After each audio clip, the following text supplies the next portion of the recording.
नमस्कार श्रोते हो, मी अरविंद अपाले दैनिक हिंदुस्तान दर्शन कडून आज अमरावतीमध्ये एका विशेष मुलाखतीसाठी आलेलो आहोत. 87 जागेसाठी 15 तारखेला होत असलेल्या अमरावती महानगरपालिकेच्या निवडणुकीमध्ये अतिशय अटकटीची लढत मी ज्या वार्डामध्ये आलेलो आहोत त्या वार्डाचं नाव आहे Mahendra colony new cotton market. हा एक प्रभाग आहे आणि या प्रभागामधल्या ज्या माझ्यासमोर उमेदवार आहेत त्या कुमारी देवश्री बबनराव चव्हाण. मला असं वाटतं श्रोते हो की या पूर्ण अमरावती शहरातल्या सर्वात लहान वयाच्या उमेदवार असतील, हा माझा विश्वास आहे. शिक्षणाने उच्च शिक्षित आहेत आणि परिस्थितीने सर्वसामान्य आहेत, परंतु त्यांच्या मनामध्ये जी जनभावना आहे ही जनभावना समाजसेवेची आहे. अशा तडफदार उमेदवाराला आपण न्याय का देऊ नये असा माझा प्रश्न आहे. मुंबईपासून तर गल्लीपर्यंत आपण बाळासाहेबांचं नाव ऐकलेलं आहे. बाळासाहेब शिवसेना प्रमुख होते, शिवसेनेचे सरसेनापती होते. 1966 पासून बाळासाहेबांनी जो शिवसेनेचा गड हा ग्रामीण भागापर्यंत नेला, त्याचं हे एक द्योतक आहे की एक तरुण मुलगी विद्यार्थिनी आज आपल्या महेंद्र कॉलनी प्रभागामध्ये न्यू कॉटन मार्केट प्रभागामध्ये उभी आहे. आपण तिच्यासोबत हितगुज करूया. चला. तू देवश्री बबनराव चव्हाण उच्च शिक्षित आहेस, तुझा राजकारणामध्ये येण्याचा काय मानस आहे? डॉक्टर पंजाबराव देशमुख, दादासाहेब गवई यांनी जो सेक्युलर संस्कृती निर्माण केली होती त्यासारखे नेते आज, त्या विचाराचे नेते आज आपल्याला कुठेच बघायला मिळत नाही. जो जातीयवाद आता चाललेला आहे तो दूर करण्यासाठी माझे पप्पा तसे समाज प्रबोधनकार आहे, त्यांचाच वारसा मला पुढे न्यायचा आहे. पण तसे नेते मला आज कुठे दिसले नाही. म्हणून माननीय उद्धवजी ठाकरे हे एकमेव मला असे नेते दिसले जे सर्व समाजाला सोबत घेऊन चालतात. म्हणून ते माझा पहिल्यापासूनच त्यांच्यावर मला अभिमान होताच, त्यामुळे मी त्या पक्षाशी जुळले. स्वर्गीय बाळासाहेब ठाकरे यांच्या विचाराशी तू निगडीत आहेस आणि तुला बाळासाहेबांचा वारसा चालवायचा असा तुझा मानस तुझ्या शब्दाकडनं मला कळला.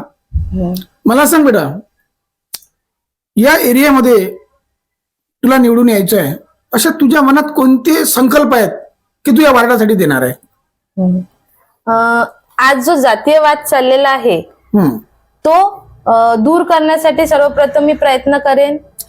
नुसतं जातीयवादानं नगराचा विकास होणार नाही. जातीयवाद तर कमी करत आहेस, पण विकासात्मक दृष्ट्या तुझ्या डोक्यात काय विचार आहेत?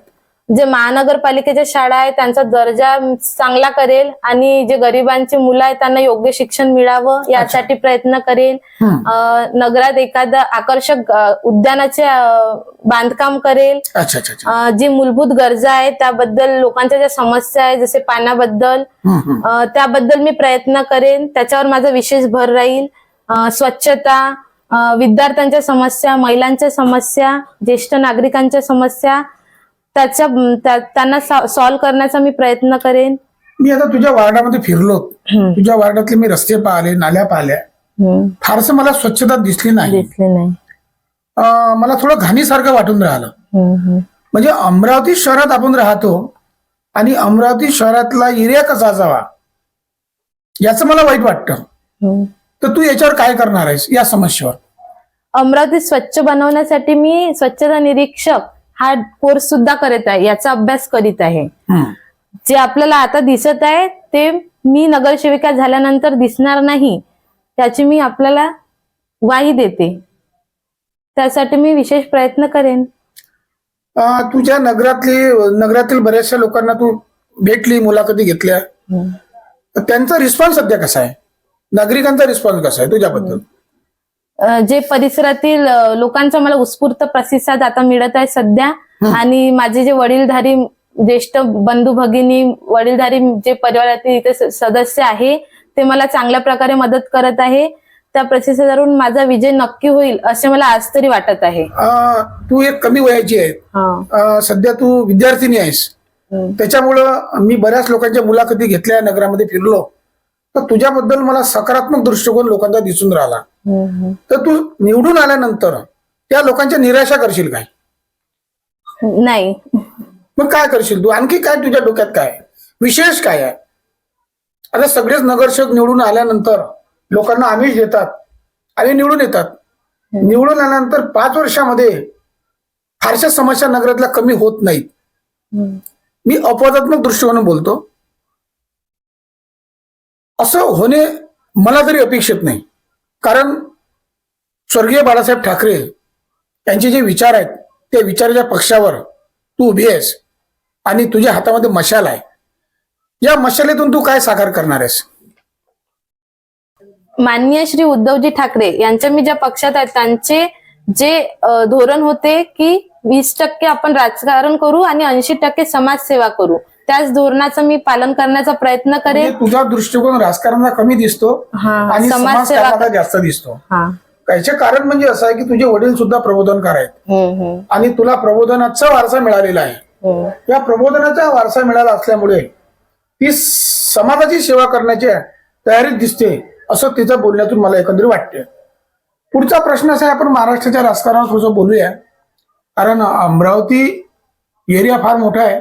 87 जागेसाठी निवडणूक होत आहे आणि या अमरावती एरियामध्ये, अमरावती शहरामध्ये भाजपा, त्यानंतर रवी राणा यांचा युवा स्वाभिमान पक्ष, त्यानंतर उभाठा अर्थात मशाल आणि काँग्रेस सुद्धा या ठिकाणी म्हणजे काँग्रेस सुद्धा पक्ष स्पर्धेत आपल्याला दिसून येतो.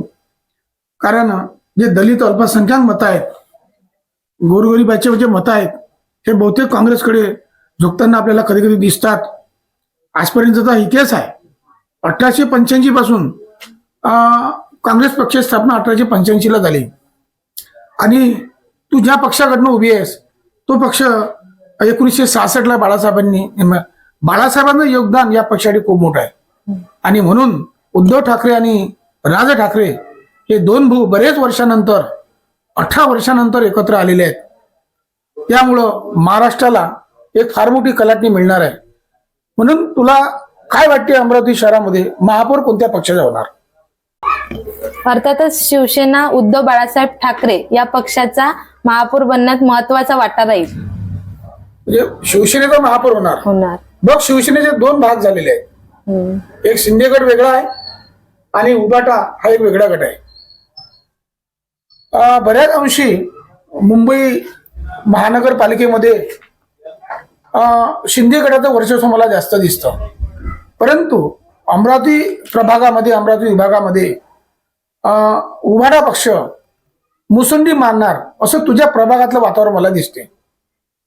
मला असं वाटते की तुझ्या मनामध्ये असलेल्या काही संकल्पना आहेत, ह्या 2 संकल्पना मला सांग या ठिकाणी. नाही, मला सध्या तरी उद्धव बाळासाहेब ठाकरे यांचा शिवसेना हा पक्ष आघाडीवर दिसतो, कारण हा एकमेव पक्ष मला असा वाटतो की ज्यामध्ये सर्व समाजाला सोबत घेऊन चालण्याची वृत्ती आहे.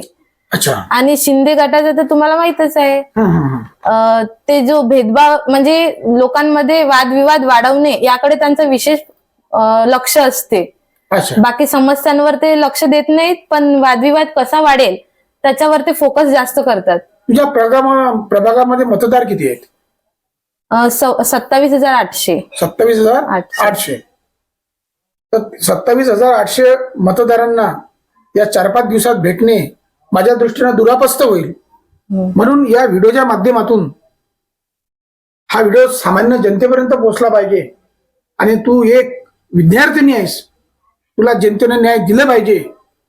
यासाठी आपण या व्हिडिओच्या माध्यमातून जनतेला विनंती करूया आणि निश्चितच तू या प्रभागातून नगरसेवक निवडून आली पाहिजे.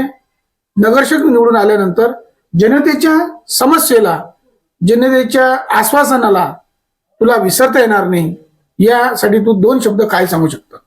शिवसेना पक्षाचे प्रमुख माननीय श्री उद्धवजी ठाकरे यांनी, मी एक सर्वसाधारण घरातील मुलगी असून मला कोणताही राजकीय वारसा नसून माझ्यावर विश्वास ठेवून जी मला उमेदवारी दिली त्या उमेदवारी त्याबद्दल मी त्यांचे आभार मानते आणि त्या उमेदवारीचा मी एक आदर्श नगरसेविका बनवून दाखवेल असं मी आपल्याला आश्वासन देते.